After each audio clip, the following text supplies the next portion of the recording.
2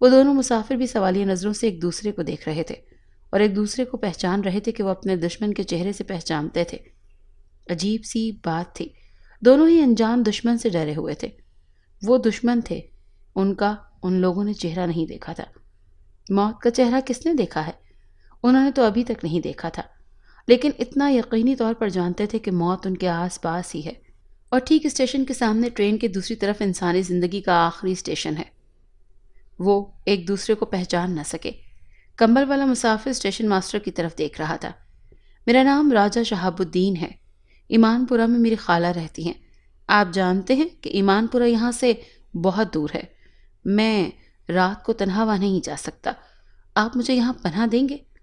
تم تنہا کیوں نہیں جا سکتے؟ اسٹیشن ماسٹر نے اس کی بات سنتے ہی اس سے پوچھا۔ لوگ راتوں رات 50 میل پیدل چلے جاتے ہیں، اس علاقے میں کوئی چوری ڈکیتیاں قتل کی واردات نہیں ہوتی، تم ہٹے کٹے ہو، تمہیں تو ہنستے گاتے جانا چاہیے۔ جہاں تک پناہ دینے کا تعلق ہے، میں اس کمرے میں کسی مسافر کو رات گزارنے کی اجازت نہیں دیتا۔ ہاں، تمہارے لیے ویٹنگ روم کھول سکتا ہوں۔ اسٹیشن ماسٹر نے اپنی بات کو ختم کر کے اجنبی مسافر کی طرف دیکھا، جس کے چہرے پر سوچ کی پرچھائیاں رقص کر رہی تھیں۔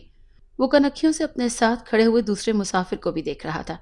اچانک دوسرے مسافر نے زبان کھولی اور کہا، میرا نام فیاض ہے، میں نے ریلوے ٹائم کیبل ٹیبل میں دیکھا ہے، رانی نگر جانے کے لیے یہاں سے 10 بجے رات کو ٹرین جاتی ہے۔ اب 10 بجنے والے ہیں، کیا ٹرین کی آمد تک میں یہاں بیٹھ سکتا ہوں؟ اسٹیشن ماسٹر نے جواب دیا کہ رانی نگر جانے والی ٹرین 24 گھنٹے لیٹ ہے، اوپر کے علاقوں میں برف باری ہو رہی ہے، بس ریلوے لائن سے برف ہٹا دی جائے تب ٹرین چل جائے گی۔ اوہ، فیاض نے پریشان ہو کر کہا، میرے لیے تو مصیبت ہو گئی ہے، میں رات کہاں گزاروں گا؟ میں اس علاقے میں پہلی بار آیا ہوں۔ پریشانی اس کے چہرے پر عیاں تھی۔ وہ تینوں راجہ شہاب الدین اور فیاض کو دیکھ کر سوچنے لگے کہ ان کے چہروں سے صاف ظاہر ہو رہا ہے کہ دونوں مسافر گھبرائے ہوئے ہیں اور کچھ ڈرے ہوئے بھی۔ آخر کیوں؟ انجن ڈرائیور نے آخر سوچنے کے بعد کہا، آپ فیاض صاحب اس علاقے میں پہلی بار آئے ہیں، یہاں آپ کا کوئی نہیں، آپ ویٹنگ روم میں رات گزار سکتے ہیں، بشرطیہ آپ تنہا رات گزار سکتے ہیں۔ اور راجہ شہاب الدین، اس نے دوسرے مسافر کی طرف دیکھتے ہوئے کہا، آپ کی خالہ ایمان پورہ میں رہتی ہیں، 3 میل کا سفر نہیں کر سکتے، آپ ایسا کریں کہ فیاض صاحب کو ساتھ لے جائیں، انہیں آپ کی خالہ کے ہاں ویٹنگ روم سے زیادہ آرام ملے گا اور آپ کو بھی ایک ہم سفر مل جائے گا۔ ماسٹر نے اپنی بات ختم کر کے ان دونوں کی طرف دیکھا۔ راجہ شہاب الدین نے خوفزدہ نظروں سے فیاض کی طرف دیکھا، پھر اس نے جھجکتے ہوئے کہا، میں ایک اجنبی کے ساتھ اتنی رات کو کہیں نہیں جا سکتا، آپ لوگ نہیں جانتے کہ ایک شخص میری جان کا دشمن ہے، اس نے ایک کرائے کے قاتل کو میرے پیچھے لگا رکھا ہے، میں اس قاتل کو اس کے چہرے سے نہیں پہچانتا، یہ نہ ہو کہ وہ کون ہے میں نہیں جانتا، میں اس اجنبی پر کیسے بھروسہ کروں؟ ماسٹر اور انجن ڈرائیور نے ایک دوسرے کی طرف حیرت سے دیکھا، جیسے وہ کہہ رہے ہوں کہ یہ سچ ہے یا جھوٹ۔ میں نے کرائے کے قاتل نہیں دیکھے، یہ عجیب اتفاق ہے، میں بھی ایک قاتل سے ہی پیچھا چھڑوا کر بھاگ رہا ہوں اور یہاں تک آیا ہوں، اور پھر یہاں سے رانی نگر جانا چاہتا ہوں۔ میں نے اپنے دشمن کو دیکھا ہے، اس کے باوجود اسے پہچان نہیں سکتا کیونکہ ہمیشہ سے وہ اپنے روپ بدلتا رہتا ہے۔ آپ لوگ شاید یقین نہ کریں کہ وہ کسی ڈائن کی اولاد ہے۔ ماسٹر ڈرائیور اور دفاتر مین نے اسے دیدے پھاڑ کر دیکھا اور پھر قہقہے ان کے منہ سے جیسے ابل پڑے۔ دفاتر مین نے مشکل سے خود پر قابو پاتے ہوئے کہا، آپ نے پتلون کوٹ پہن رکھا ہے، اس لباس سے آپ بڑے پڑھے لکھے اور سمجھدار نظر آتے ہیں، اور باتیں بھوتوں چڑیلوں والی کر رہے ہیں۔ بھائی، میں نے تو آج تک کسی ڈائن یا چڑیل کو نہیں دیکھا، مگر آپ نے تو چڑیل کی اولاد بھی پیدا کر دی۔ وہ پھر قہقہے لگانے لگے۔ راجہ شہاب نے ہاتھ اٹھا کر کہا، سنیے جناب، یہ فیاض صاحب کی باتیں سن کر میں بھی اب یہ کہنے کی جرات کرتا ہوں کہ میرا قاتل بھی کسی چڑیل کی اولاد ہے۔ میں نے بھی کہا تھا کہ میں اس کے چہرے سے نہیں پہچانتا، دراصل میرے کہنے کا بھی یہی مطلب تھا کہ وہ اپنا روپ بدلتا رہتا ہے، اسی لیے ہر بار وہ میرے لیے اجنبی ہوتا ہے۔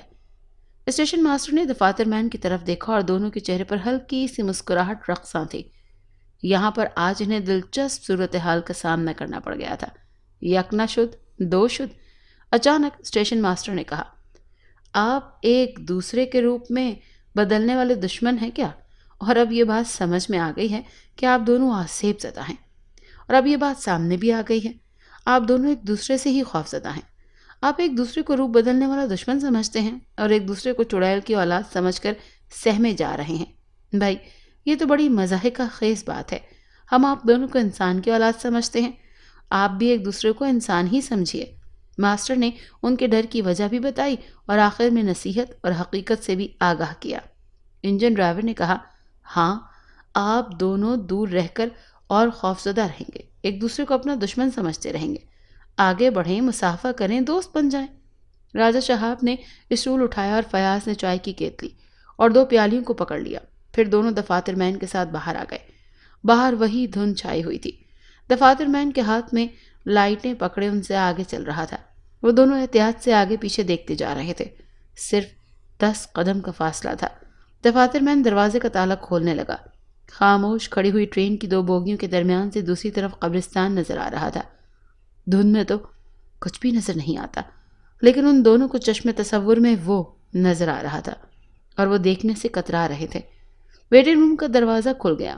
انہوں نے اندر جاتے ہی چاروں طرف دیکھا کہ کہیں وہ نادیدہ دشمن چھپا ہوا نہ ہو. نہیں تو ٹوائلٹ کا بھی دروازہ کھول کر دیکھا. اس 4 دیواری میں خطرہ نہیں تھا. کمرے کے وسط میں ایک بڑی سی گول میز تھی. اس کے اطراف کرسیاں رکھی ہوئی تھیں.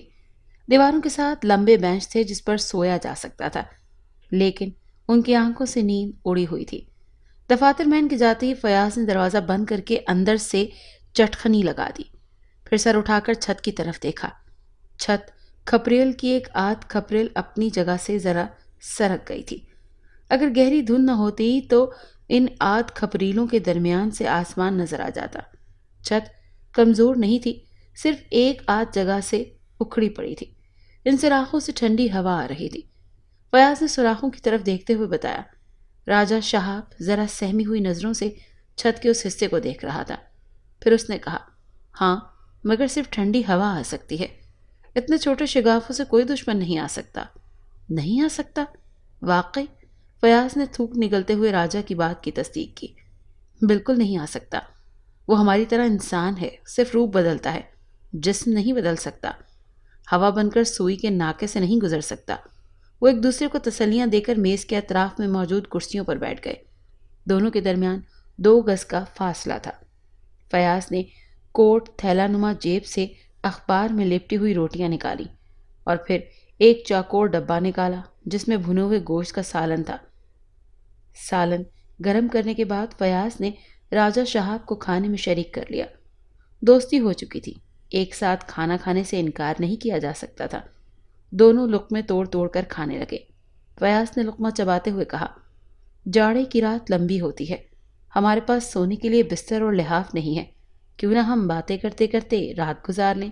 ہاں، راجہ شہاب نے گوشت چبا کر ہڈی ایک طرف رکھتے ہوئے کہا. باتیں ضرور کرنی چاہیے، باتوں کے دوران وقت گزرنے کا احساس نہیں ہوتا. اچھا تو پھر آپ بتائیں کہ آپ کس سے خوفزدہ ہیں؟ فیاض نے بھی ایک ہڈی سے گوشت اچھی طرح نوچ کر کھانے کے بعد اسے راجہ شہاب کے پاس رکھتے ہوئے کہا. وہ محض ہڈیاں تھیں اور وہ نہیں جانتے تھے کہ میز پر ہڈیوں کے جمع ہو جانے سے کیسی قیامت آ سکتی ہے.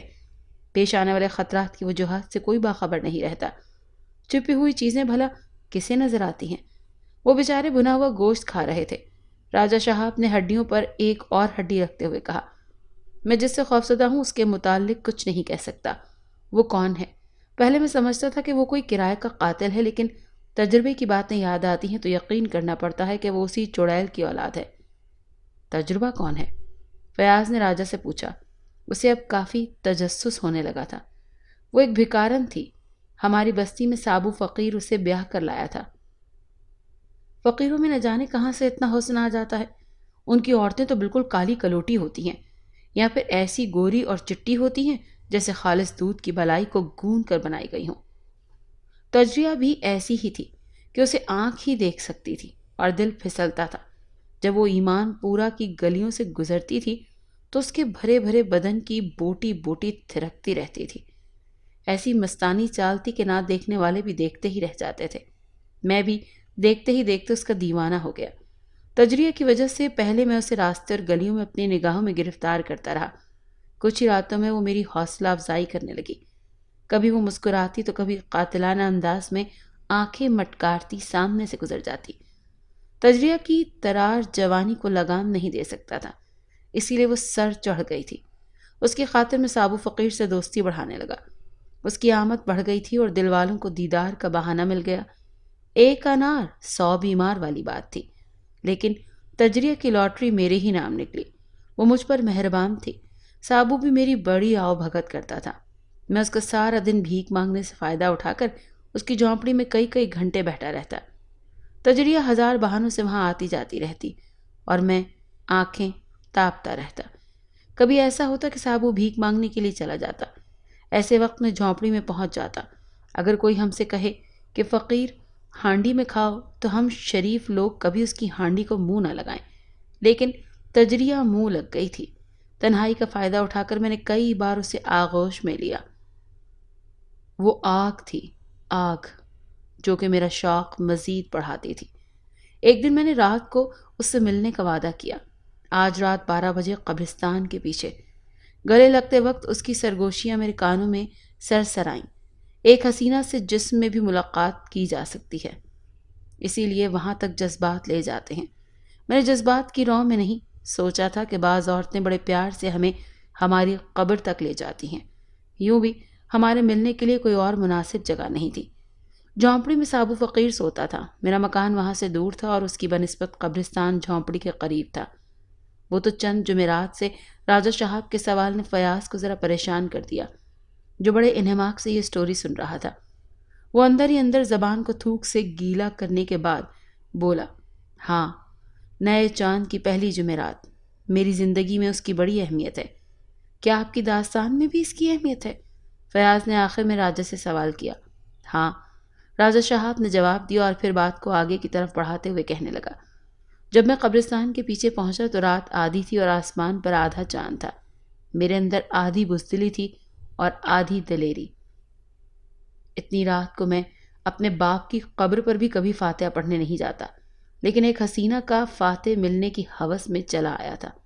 وہ مقررہ وقت پر آ گئی۔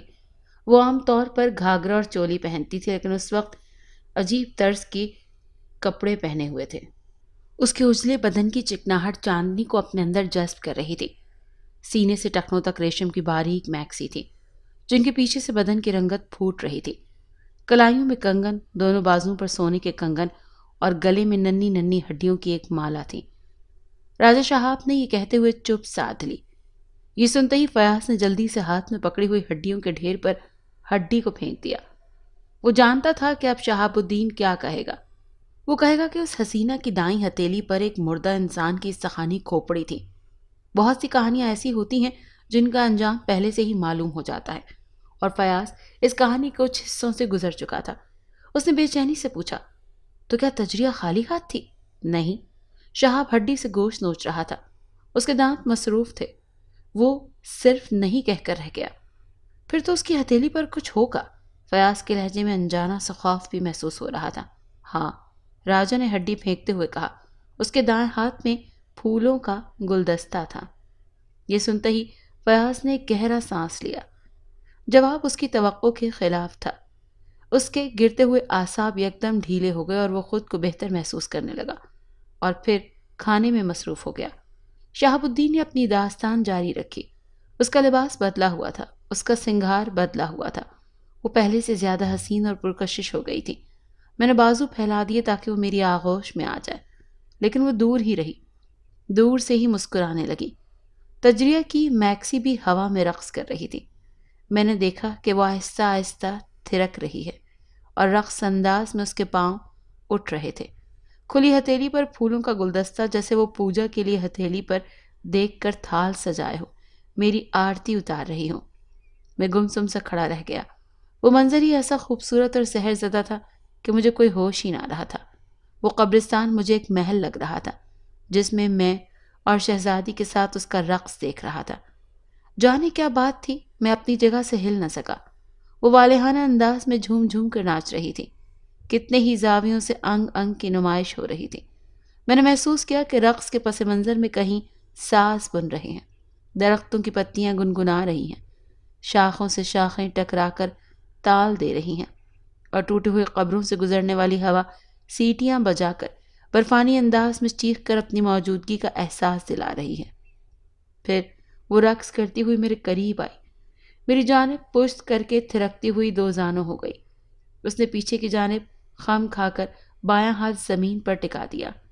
دایاں ہاتھ میری طرف اٹھا ہوا تھا، اس کی ہتھیلی پر بدستور گلدستہ موجود تھا۔ اس نے سر اٹھا کر مجھے دیکھا، پشت کی جانب خم کھانے کے باعث وہ بہت خوبصورت لگ رہی تھی۔ اسی وقت اچانک دھپ سے کوئی چیز آ گری۔ اس دوران کنکھیوں سے دیکھا، اس کی ہتھیلی خالی تھی اور نیچے زمین پر ایک انسانی کھوپڑی اس طرح لڑک رہی تھی کہ پشت میں جا رہی تھی، جیسے ابھی اس کی ہتھیلی سے گری ہو، لیکن ہتھیلی پر تو گلدستہ تھا، شاید گلدستہ بکھر گیا تھا۔ مجھے زیادہ سوچنے کی فرصت نہیں تھی اور نہ ہی میں اس پر اتنی توجہ دے سکتا تھا۔ ہو سکتا ہے یہ نظروں کا دھوکہ ہو۔ حسن و شباب کا ایک گلدستہ میرے بازوؤں میں جو پھولوں کی طرح ملائم تھا اور انگاروں کی طرح دہک رہا تھا، اور میں ان انگاروں سے کھیلتا چلا گیا۔ دوسرے دن میں شام کے وقت سابو فقیر کی جھونپڑی میں آیا تو وہ کچھ پریشان سا نظر آ رہا تھا۔ میرے وہاں پہنچتے اس نے تجریہ کو کسی کام سے باہر بھیج دیا۔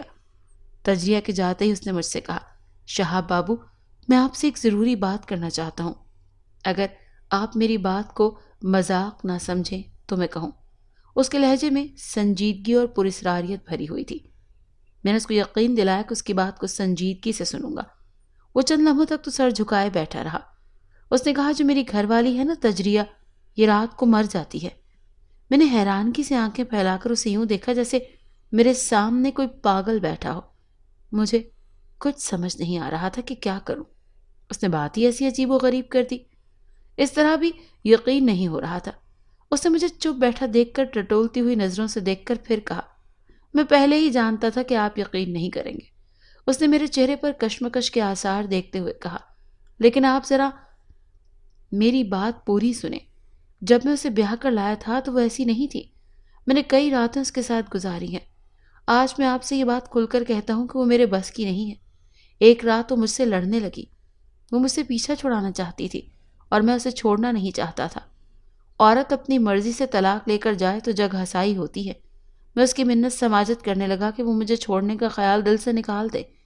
وہ اس گھر میں رہے تو میری عزت بنی رہے گی، لیکن عورت صرف شہزور کے بس میں عورت بن کا رہتی ہے، کمزور کے آگے شیرنی بن جاتی ہے۔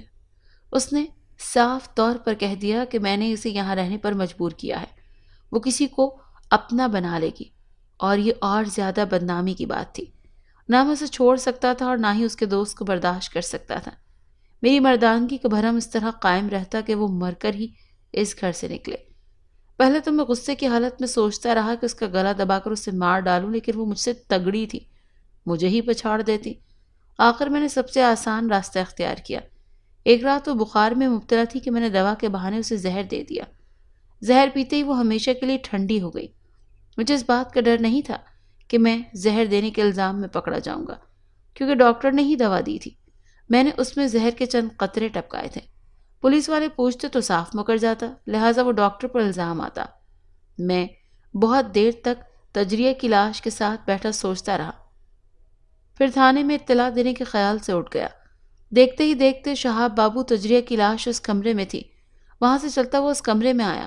پھر باہر جانے کے لیے میں نے یہ دروازہ کھولا تو ایک دم سے میرے ہاتھ پاؤں ٹھنڈے پڑ گئے۔ باہر برآمدے میں تجریہ کھڑی ہوئی تھی اور وہ مجھے گھور گھور کر دیکھ رہی تھی۔ میں نے ایک جھٹکے سے دروازہ بند کر دیا تھا۔ میرا سارا بدن خوف سے تھر تھر کانپ رہا تھا، دل بری طرح دھڑک رہا تھا۔ ذرا دیر کے بعد میں نے خود کو سنبھالا اور چونکہ دروازہ بند ہو چکا تھا اور وہ نظروں سے اوجھل ہو چکی تھی، اسی لیے دماغ نے کہا کہ وہ محض میرا وہم تھا۔ تجریہ تو مری پڑی ہے، وہ بھلا برآمدے میں کیسے پہنچ سکتی ہے؟ میں نے اپنے اطمینان کے لیے اس کمرے میں پہنچا تو لاش جوں کی توں کھات پر پڑی ہوئی تھی۔ میں نے پلٹ کر دروازے کی طرف دیکھا، دروازہ بند تھا، لیکن اسے دوبارہ کھولنے کی ہمت ہی نہ ہوئی۔ میں تھوڑی دیر تک سوچتا رہا کہ مجھے کیا کرنا چاہیے۔ پھر میں تیزی سے چلتا ہوا آنگن میں آیا۔ مجھے کسی بھی طرح تھانے پہنچنا تھا، اسی لیے میں نے باہر نکلنے کے لیے پچھلا دروازہ کھولا تو مارے دہشت کہ میری آنکھیں پھٹ گئیں۔ وہ پچھلے دروازے کے باہر میرا راستہ روکے کھڑی تھی۔ میں اس کو گھورتی ہوئی نظروں کو دیکھتا رہا۔ وہ وہاں سے بھاگتا ہوا پھر اس کمرے میں آیا۔ تجریہ کی لاش اس طرح پڑی ہوئی تھی کہ وہ مردہ تھی اور وہ باہر تو زندہ تھی۔ میں حیات اور موت کے درمیان گھبرایا گھبرایا سا ادھر ادھر بھاگتا پھر رہا تھا۔ نہ باہر نکل سکتا تھا، نہ گھر میں سکون سے بیٹھ سکتا تھا۔ چیخنے چلانے میں کہیں وہ میرا گلا ہی نہ دبوچ لے۔ میری سمجھ میں تو کچھ نہیں آ رہا تھا کہ کیا کروں۔ میں یہاں اس کونے میں ایک طرف بیٹھ گیا۔ یہاں سے دروازہ بھی نظر آ رہا تھا، دوسرے کمرے میں پڑی ہوئی لاش بھی نظر آ رہی تھی، صرف آنگن کا پچھلا دروازہ نگاہوں سے اوجھل تھا۔ مجھ میں اتنی ہمت نہ ہوئی کہ وہاں جا کر اسے بند کر دیتا۔ ساری رات اسی طرح بیٹھا رہا۔ جب صبح کی ہلکی سی روشنی پھیلنے لگی تو وہ آنگن کے کھلے ہوئے دروازے سے اس کمرے میں آ گئی جہاں لاش پڑی ہوئی تھی، وہ بھی اس کی اپنی۔ پھر وہ چارپائی پر اس طرح لیٹ گئی کہ ایک روح کی مانند اس لاش کے اندر سما گئی۔ دوسرے لمحے وہ مردہ تجریہ اٹھ بیٹھی۔ دوبارہ زندہ ہوتے ہی وہ مجھے گھورنے لگی اور چارپائی سے اتر کر آہستہ آہستہ میرے قریب آنے لگی۔ میرے خوف سے لرزتے ہوئے اٹھ کر جانے لگا۔ یہ تو میں دیکھ ہی چکا تھا کہ وہ فرار کے تمام راستے روک کر کھڑی ہو جاتی ہے، اسی لیے وہاں سے بھاگ کر جانے کی ہمت نہ ہوئی۔ وہ میرے قریب آئی اور میری گردن کو دبوچتے ہوئے دانت پیس کر بولی، تم نے مجھے زہر دے کر مار ڈالا ہے؟ میں مر چکی ہوں، مگر زہریلی ڈائن بن کر ہمیشہ تمہاری گردن پر سوار رہوں گی۔ اگر تم نے کسی سے کہا کہ میں عورت نہیں ڈائن ہوں تو میں تمہارا گلا گھونٹ دوں گی۔ میں نے دونوں ہاتھوں کو جوڑ کر التجا کی، نہیں کہوں گا، مجھے معاف کر دو، میں مرنا نہیں چاہتا۔ میں جو کروں گی اسے تم خاموشی سے گونگے تماشائی بن کر دیکھو گے۔ ہاں ہاں مجھے منظور ہے، میری گردن چھوڑ دو، میں التجا کرتا ہوں۔ اس نے میری گردن چھوڑ دی اور آنگن کا دروازہ بند کر کے چلی گئی۔ اس دن سے یہ ڈائن میرے پاس ہے۔ دن کے وقت دوسروں کے سامنے بڑی فرما بردار بیوی بن جاتی ہے، جو کہتا ہوں وہ کرتی ہے۔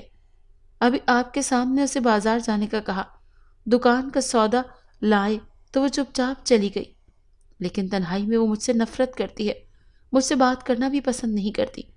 پھر رات ہوتے ہی وہ اپنے بستر پر جا کر لیٹ جاتی ہے اور لیٹتے ہی صبح تک کیسے مر جاتی ہے، یہ کہہ کر سابو فقیر ذرا دیر کے لیے خاموش ہو گیا۔ اس نے اپنا جو کچھ کہا تھا میں اسے بکواس سمجھ رہا تھا۔ اس کی کہانی کے مطابق تجریہ زندہ نہیں تھی، مر گئی تھی۔ مرنے کے بعد وہ چڑیل بن گئی تھی۔ کوئی دوسرا ہوتا تو اس کی بات کا یقین کر لیتا، لیکن میں پچھلی رات اس حسینہ کے ساتھ گزار چکا ہوں۔ یہ یقین نہیں کر سکتا کہ چڑیل اتنی حسین اور دل نشیں ہو سکتی ہے۔ وہ بکواس کر رہا تھا۔ پھر میں نے سوچا کہ اسے میرے اور تجریہ کے تعلقات کا علم ہو چکا ہے۔ چونکہ وہ جسمانی لحاظ سے کمزور تھا، غریب تھا، مجھے للکار نہیں سکتا تھا، اسی لیے ایسی بچگانہ اور من گھڑت کہانی سنا رہا تھا۔ وجہ یہی ہو سکتی ہے کہ میں اس حسینہ کو چڑیل سمجھ کر اپنے دل سے اس کا خیال نکال دوں۔ اور میں نے اس کی حماقت پر مسکراتے ہوئے پوچھا، کیا وہ چڑیل بن کر تمہیں کوئی نقصان پہنچاتی ہے؟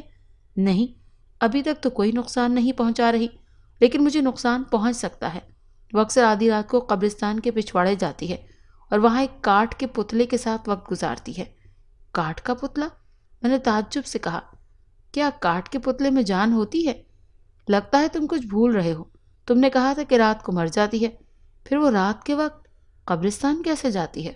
میں نے غلط نہیں کہا، وہ رات کو مر جاتی ہے۔ تمام رات اس کی لاش اس کمرے میں پڑی رہتی ہے۔ چند راتیں اس لاش پر پریشان ہو کر گھر سے نکل گیا، سوچا کہ اب فقیر کے ہاں جا کر سو جاتا ہوں۔ وہاں تک پہنچنے کے لیے مجھے جب قبرستان سے گزرنا پڑا تو ترجیح کو دیکھ کر مجھ پر کپکپی طاری ہو گئی۔ میں سمجھا کہ میرا راستہ روکنے آ گئی ہے، لیکن ایسی بات نہیں تھی۔ وہ مجھے دیکھ کر انجان بن گئی تھی۔ اس وقت کاٹ کے ایک پتلے کے سامنے رقص کے انداز میں لہرا رہی تھی۔ سابو فقیر کی بات سن کر میرا یقین ڈگمگانے لگا۔ وہ انسانی کھوپڑی یاد آ گئی جو نشیب میں لڑکتی جا رہی تھی، لیکن میں نے تو اس کی دائیں ہتھیلی پر پھولوں کا گلدستہ دیکھا تھا۔ پھولوں سے گھرے گلدستے اور انسانی کھوپڑی میں تو زمین آسمان کا فرق ہوتا ہے۔ میں سابو فقیر کا بیان سن کر الجھ گیا، کیونکہ وہ تجریہ کے رقص کرنے کا جو انداز پیش کر رہا تھا وہ میری چشم تصور میں واضح ہوتا جا رہا تھا۔ میں کاٹ کے پتلے کی طرح ساکت کھڑا تھا اور تجریہ رقص کے ذریعے مجھے لبھانے کے انداز اختیار کر رہی تھی۔ سابو کے بیان کے مطابق وہ پتلا اس پر جھک گیا تھا، جیسے کہ اس پر جھک کر اسے چوم رہا ہو۔ اس کے بعد وہ قبرستان کی ویرانی میں تجریہ کے ساتھ گناہ کی تاریکی میں ڈوب رہا تھا۔ وہ جو کچھ بیان کر رہا تھا میں اس رنگین سنگین واقعے سے گزر چکا تھا، اور اب میں یہ تسلیم کرتا ہوں کہ جب تک وہ رقص کرتی رہی تھی میرے قریب نہیں آئی تھی، اس وقت تک میں کاٹ کے پتلے کی طرح بے حس و حرکت کھڑا تھا۔ میرے جسم میں اندر ہی اندر جھرجھری سی پیدا ہو گئی۔ اس وقت فیصلہ نہ کر سکا کہ واقعی میں ایک بے جان پتلا بن کر رہ گیا تھا یا نہیں، اور واقعی میں نے اس کھوپڑی کو لڑکتے ہوئے دیکھا تھا یا نہیں۔ میں تذبذب میں رہ گیا تھا۔ میں نے اسے پوچھا، کیا اس کاٹ کے پتلے کی کوئی شکل و صورت تھی؟ ہاں، اس کی شکل و صورت تھی، سابو نے جواب دیا۔ پچھلی کئی راتوں سے اب تک میں اس پتلے میں ایک اجنبی نوجوان کی صورت دیکھتا رہا۔ جب اس کا شیطانی ناچ مکمل ہو جاتا ہے اور جب وہ اس کے قریب جاتی ہے تو پتلے میں جان پڑ جاتی ہے، اور وہ پتلا اسی اجنبی کے روپ میں مکمل ہو کر اسے اپنی آغوش میں لے لیتا ہے، اور مردہ کھوپڑی لڑک کر زمین پر آ جاتی ہے۔ یہ کہہ کر وہ خاموش ہو گیا۔ سب کچھ وہی تھا، وہ جو کچھ کہہ رہا تھا میرے تجریے کے عین مطابق کہہ رہا تھا۔ پھر اس نے مجھے کچھ اور زیادہ چونکا دیا۔ شہاب بابو، جو بات میں آپ کو کہنے جا رہا ہوں شاید آپ اس پر یقین نہ کر سکیں، لیکن کل رات میں نے اپنی آنکھوں سے دیکھا ہے کہ کل رات کاٹ کے پتلے میں اجنبی نوجوان کی صورت نظر آ رہی تھی۔ صورت بدل گئی تھی اور وہاں آپ کی شکل نظر آ رہی تھی۔ میں چونک کر سابو فقیر کو دیکھنے لگا۔ وہ اپنی ہی دھن میں کہے جا رہا تھا، میں بڑی سے بڑی قسم کھانے کو تیار ہوں کہ وہ کاٹ کا پتلا آپ کی شکل اور آپ کی جسامت میں تبدیل ہو گیا تھا۔ آپ یقین کریں، کل رات سے پہلے وہ جس اجنبی نوجوان کے ساتھ گناہ کر کے شیطانی کھیل کھیلتی تھی، اس سے اس کا دل بھر گیا تھا۔ اسی لیے اس نے کل رات اپنے شیطانی عمل سے آپ کو وہاں بلایا تھا۔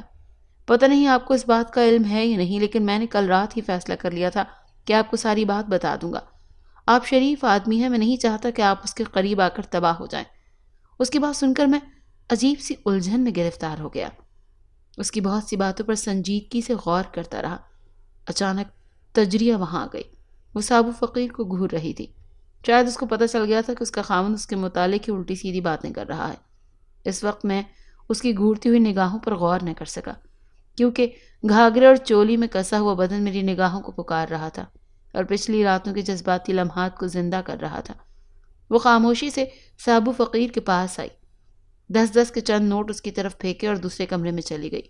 وہ روپے وہ دکاندار سے وصول کر کے لائی تھی۔ اس کے آنے کے بعد سابو نے دبی ہوئی زبان میں کہا، شہاب بابو، مجھے جو کچھ کہنا تھا وہ میں کہہ چکا ہوں۔ اگر آپ خود قبرستان کے پچھواڑے جاتے ہیں تو آئندہ اس سے پرہیز کریں، اور اگر وہ شیطانی کھیل سے آپ کو لاتی ہے تو فوراً آپ کو کسی عامل سے رجوع کرنا چاہیے۔ میں نے اس سے وعدہ کیا تھا کہ اس بات پر غور کروں گا۔ وہاں آدھ گھنٹے بیٹھے رہنے کے دوران تجریہ 2-4 بار میرے سامنے آئی۔ اس نے سابو سے نظریں بجا کر دیدے دکھاتے ہوئے اشارے سے کہا، آج رات پھر ہم اسی قبرستان کے پچھواڑے میں ملیں گے۔ اگرچہ سابو کی باتوں نے مجھے متاثر کیا ہوا تھا، لیکن ایک جوان اور حسین عورت کے اشارے سابو کی باتوں سے زیادہ حسین اور پرکشش تھے۔ میں نے فیصلہ کر لیا کہ اس بار قبرستان جاؤں گا تو تجریہ کی محتاط ہو کر شیطانی اور انسانی اداؤں کا مطالعہ کروں گا۔ ذاتی تجربات سے گزرے بغیر میں سابو کی باتوں پر یقین نہیں کرنا چاہتا تھا۔ میں وہاں سے اٹھ کر چلا آیا۔ 1 گھنٹے بعد مجھے اطلاع ملی کہ سابو خون کی قے کرنے کے بعد مر گیا ہے۔ اس کی اچانک موت سے میرے ذہن پر زبردست جھٹکا لگا۔ تجریہ دوبارہ زندہ ہونے کے بعد سے وارننگ دے چکی تھی کہ اگر تم نے کسی سے کہا کہ میں عورت نہیں ڈائن ہوں تو میں تمہارا گلا گھونٹ کر مار دوں گی۔ تجریہ نے اب گلا گھونٹنا ہو یا کوئی دوسرا عمل کیا ہو، بہرحال سابو فقیر کو چیلنج کے مطابق موت کی نیند سلا چکی تھی۔ اس وقت کے بعد مجھے تجریہ کے پیچھے نہیں جانا چاہتا تھا، مگر اب میں کیا کہوں؟ ایک شرابی کو شراب کی طرح پکارتی ہے، ایک حسینہ اپنے دیوانے کو کس طرح اپنی طرف کھینچتی ہے، میں اس کی وضاحت نہیں کر سکتا۔ وہ ایک بیوہ کی طرح سابو فقیر کی جھونپڑی میں زندگی گزار رہی تھی۔ رات کو قبرستان کے پچھواڑے مجھ سے رنگ رلیاں مناتی رہی۔ وقت کا کام ہے گزر جانا، اور وہ گزر رہا تھا۔ ایک رات اس نے مجھے بتایا کہ وہ میرے بچے کی ماں بننے والی ہے۔ میں نے اس سے کہا، بچہ ضائع کروا دو۔ اس نے کہا، کیسے ضائع کروا دوں اور کیوں ضائع کروا دوں؟ سابو اس قابل نہیں تھا، میں اس کے بچے کی ماں بن سکتی تھی، اسی لیے میں تم جیسے خوبرو کا انتخاب کر چکی تھی۔ اب میں اس ہونے والے بچے کی ماں ہوں اور تم باپ ہو، اور ہم دونوں اس سچائی سے انکار نہیں کریں گے۔ یہ سچ ہے کہ سچائی سے انکار نہیں کیا جا سکتا، لیکن بعض حقیقتوں سے چشم پوشی کی جا سکتی ہے۔ اگر بیاہتا بیوی سے اور تو ہم وارث اپنا بنا لیتے ہیں، اسے اپنا خون کہتے ہیں۔ ایک رشتے کے بطن سے وہی اولاد ہو تو ہم اس کے حقوق سے انکار کر دیتے ہیں، حالانکہ وہ بچہ بھی ہماری ہی خون کی بوند سے ہوتا ہے، لیکن عزت داری کے لیے ہم دوغلے بن کر حقیقت سے انکار کر دیتے ہیں۔ میں نے انکار کیا تو وہ جھنجھلا گئی۔ عورت شریف ہو، بدکار ہو یا چڑیل ہو، وہ نہیں برداشت کرتی کہ باپ اپنی اولاد سے منکر ہو۔ پہلے تو میں نے اسے سمجھایا کہ وہ مجھے باپ بننے کا الزام نہ دے، لیکن وہ بضد تھی کہ اس کے ہونے والے بچے کا باپ تم ہی ہو۔ تب میں نے بھی جھنجھلا کر اسے گالیاں دی۔ مجھ جیسا شریف شخص ایک اس طرح کی عورت کے بطن سے پیدا ہونے والے بچے کا باپ نہیں ہو سکتا۔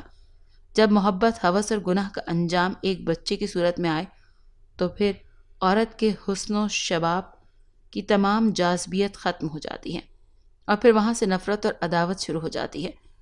تجریہ نے کہا کہ اگر میں نے اس بچے کا باپ بننے سے انکار کیا تو وہ مجھے تمام بستی میں بدنام کر دے گی۔ میں نے اسے سمجھایا کہ وہ اسے سابو فقیر کی ہی اولاد بتائے، میں اس کے اخراجات پورے کروں گا، لیکن وہ صرف اخراجات ہی نہیں بچے کا جائز حق بھی مانگ رہی تھی، اور ایک تجریہ میرے سامنے تھا۔ اس نے سابو کو بھی دھمکی دی تھی، اور اس دھمکی کے مطابق سابو کو ختم بھی کر دیا تھا، ہمیشہ کے لیے۔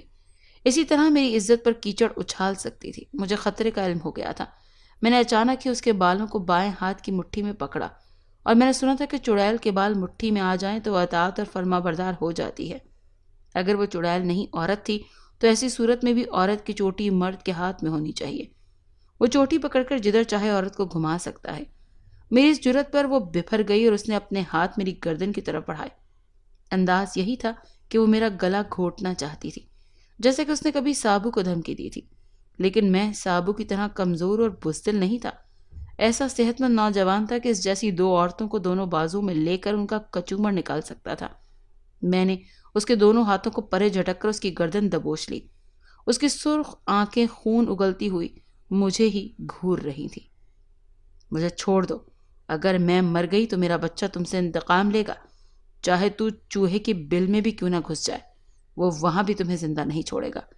اتنا کہنے کے بعد راجہ شہاب خاموش ہو گیا۔ اس کی خاموشی بے معنی نہیں تھی۔ فیاض کو بھی ایسی آہٹیں سنائی دیں جیسے کوئی انتقام لینے آ رہا ہے۔ ویٹنگ روم میں دونوں تنہا تھے، کوئی تیسرا نہیں تھا۔ پھر یہ تیسری آہٹ کیسی؟ دونوں محتاط ہو کر اپنے چہروں کی طرف دیکھنے لگے۔ ویٹنگ روم کا دروازہ بند تھا، ٹوائلٹ کا دروازہ بھی بند کر رکھا تھا۔ کمرے میں لالٹین کی مدھم روشنی بتا رہی تھی کہ کسی تیسرے کا وجود نہیں ہے۔ باتیں کرنے کے دوران کھانا انہوں نے گوشت کا سالن ختم کر دیا تھا۔ اب میز پر ہڈیوں کی مٹھی بھر پہاڑی نظر آ رہی تھی۔ انسانی زندگی کا اختتام یہی ہے کہ ہڈیاں ہی رہ جاتی ہیں۔ انہوں نے بیک وقت سر اٹھا کر چھت کی طرف دیکھا۔ کھپر پل کی چھت ہولے ہولے یوں بج رہی تھی جیسے کوئی پاؤں کھپروں پر سے گزر رہا ہو، لیکن وہ وہم بھی تو ہو سکتا تھا کیونکہ آہٹیں ختم ہو گئی تھیں۔ جب سناٹا چھا جائے تو ہر بات وہم و گما کے زمرے میں آ جاتی ہے۔ راجہ صاحب کا بایاں ہاتھ اس وقت بھی کمبل میں تھا، یعنی شدید سردی کے باعث وہ کمبل کو اندر سے اچھی طرح لپیٹے ہوئے تھا۔ وہ دائیں ہاتھ کو میز پر ٹکا کر اٹھ گیا اور اس کرسی پر آ گیا جہاں وہ پہلے بیٹھا تھا۔ اب وہ دونوں ایک دوسرے کے آمنے سامنے تھے۔ اس درمیان اب صرف گول میز ہی تھی جس کا قطر 2 گز کے قریب تھا۔ فیاض نے اسٹور پر چائے کی کیتلی رکھتے ہوئے پوچھا، پھر کیا ہوا؟ پھر وہ مر گئی۔ میں اسے ٹوٹی ہوئی ایک قبر کے پاس چھوڑ کر آ گیا۔ میری عزت رہ گئی۔ اب وہ مجھے بدنام کرنے کے لیے زندہ نہیں تھی۔ 7 ماہ بعد صبح بستی میں یہ خبر پھیل گئی کہ قبرستان کے پچھواڑے ایک ٹوٹی ہوئی قبر کے پاس ایک زندہ بچہ پایا گیا ہے۔ یہ خبر پاتے ہی میرے دل و دماغ میں مری ہوئی تجریہ چیخنے لگی۔ اگر میں مر گئی تو میرا بچہ انتقام لے گا، میرا بچہ تم سے انتقام لے گا۔ وہ دن میں نے بڑی بے چینی سے گزارا۔ رات آئی تو کروٹیں بدل بدل کر صبح کر دیں۔ دوسری صبح معلوم ہوا کہ اس فقیر نے اس بچے کو گود میں لے لیا ہے اور اب اس کی پرورش کر رہا ہے۔ جانے کیوں مجھے اس بچے سے عداوت سی ہو گئی تھی۔ مجھے اس وقت اپنی غلطی کا احساس ہوا۔ اس رات میں بہت گھبراہٹ میں اس کی موت کی تصدیق نہیں کر سکا تھا، اور اس کے 7 ماہ بعد اس ٹوٹی ہوئی قبر کے پاس وہ بچہ پایا گیا تھا۔ میں اس کے متعلق سوچتا رہا، وقت گزرتا رہا اور وہ بچہ پروان چڑھتا گیا۔ وہ بچہ ابن فقیر کی گود سے نکل کر صحن میں کھیلنے لگا، پھر آنگن سے نکل کر محلے کے بچوں کے ساتھ شریک ہو گیا۔ کھیل مجھے خاص طور پر ایک بات کا علم ہوا کہ جب بھی میں اس محلے سے گزرتا تھا وہ بچہ کھیل بھول جایا کرتا تھا اور مجھے گھور گھور کر دیکھنے لگ جاتا۔ بستی میں اور بھی لوگ موجود تھے مگر وہ انہیں دشمن کی نظر سے نہیں دیکھتا تھا، ایک میں ہی تھا۔ جب وہ مجھے دیکھتا تو تجریہ کی گھورتی ہوئی آنکھیں مجھے یاد آ جاتی۔ میں خود کو سمجھاتا تھا کہ یہ محض میرا وہم ہے، ورنہ ایک بچے کو مجھ سے کیا دشمنی ہو سکتی ہے۔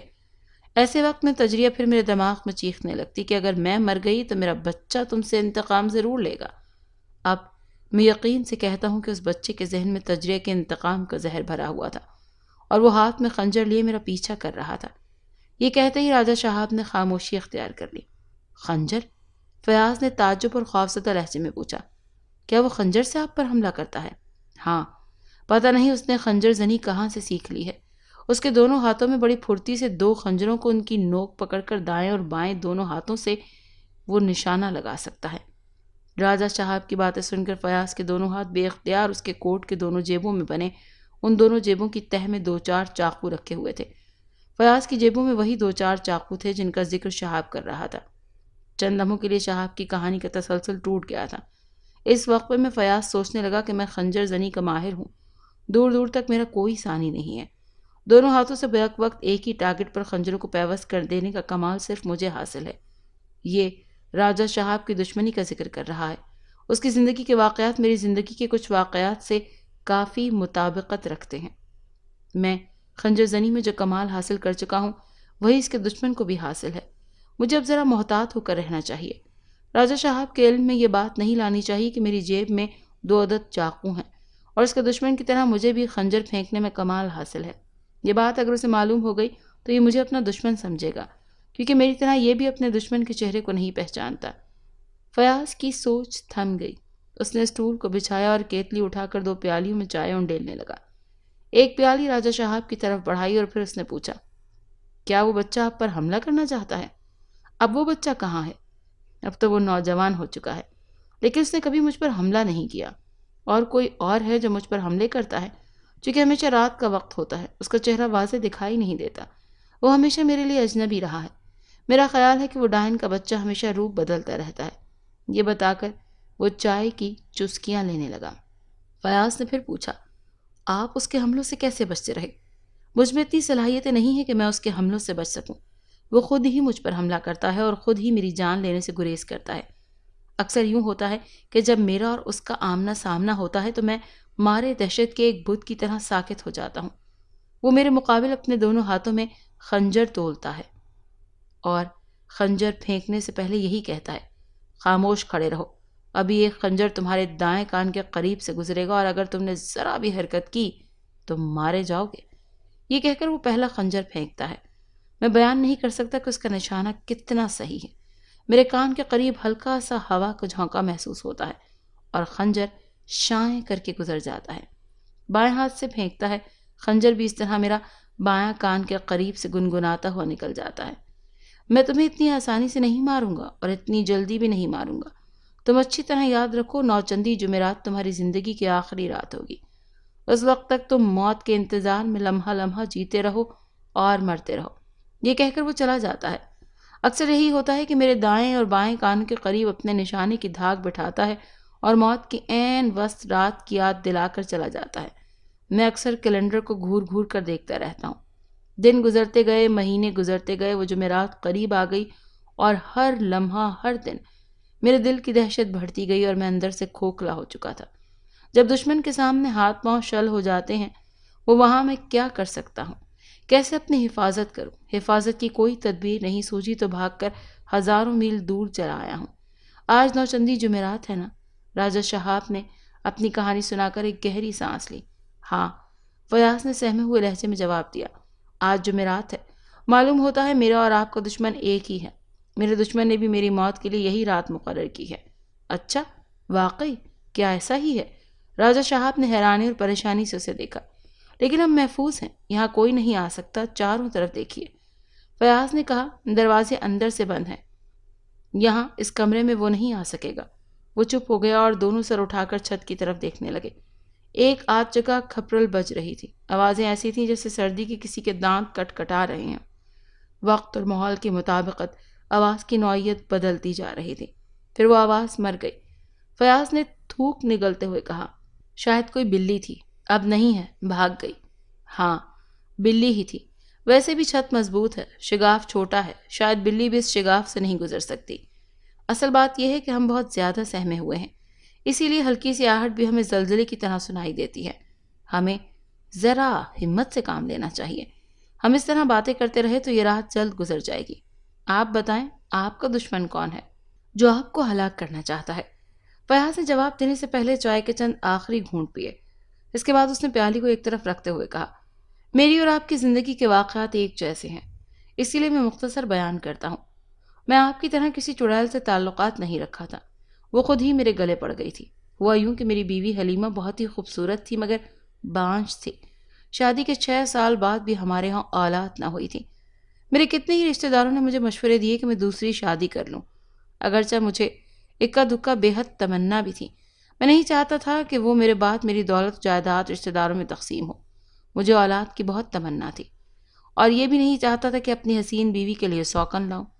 میں حلیمہ سے بے پناہ پیار کرتا تھا اور اس کا دل نہیں دکھانا چاہتا تھا۔ بہت ہی سوچ و بچار کے بعد ہم نے یتیم خانے سے ایک بچے کو گود میں لے لیا۔ یتیم خانے کے رجسٹر میں اس بچے کا نام نظام علی تھا۔ ہم نے اس کے ساتھ اسے قبول کر لیا۔ اس کے 1 ہفتے بعد ہی ہم نے اس کی حفاظت کے لیے ملازمہ رکھی۔ ملازمہ کا نام نجمہ تھا۔ وہ ہماری حویلی میں آتے ہی مجھ پر ڈورے ڈالنے لگی۔ کبھی کبھی وہ مجھے عجیب عجیب نظروں سے دیکھتی رہتی، کبھی یوں ہی مسکرا دیتی، ادائیں دکھاتی، لیکن میں اس کی طرف مائل نہیں ہوا۔ وہ لاکھ حسین سہی، مگر میری نجمہ کے آگے خاک تھی۔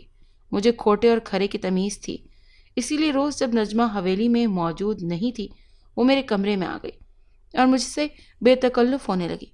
میں نے اسے ڈانٹ دیا، اس سے صاف صاف کہہ دیا کہ میں صرف نجمہ کا دیوانہ ہوں، مجھے اس سے شدید محبت نہ ہوتی تو میں اب تک دوسری شادی کر چکا ہوتا، لیکن میں نے دوسری شادی نہیں کی بلکہ دوسرے بچے کو گود لے لیا۔ وہ مسکرا کر بولی، پرائی اولاد پھر پرائی ہوتی ہے، آپ مجھ سے شادی کر لیں، میں آپ کی جائیداد کا وارث پیدا کر دوں گی۔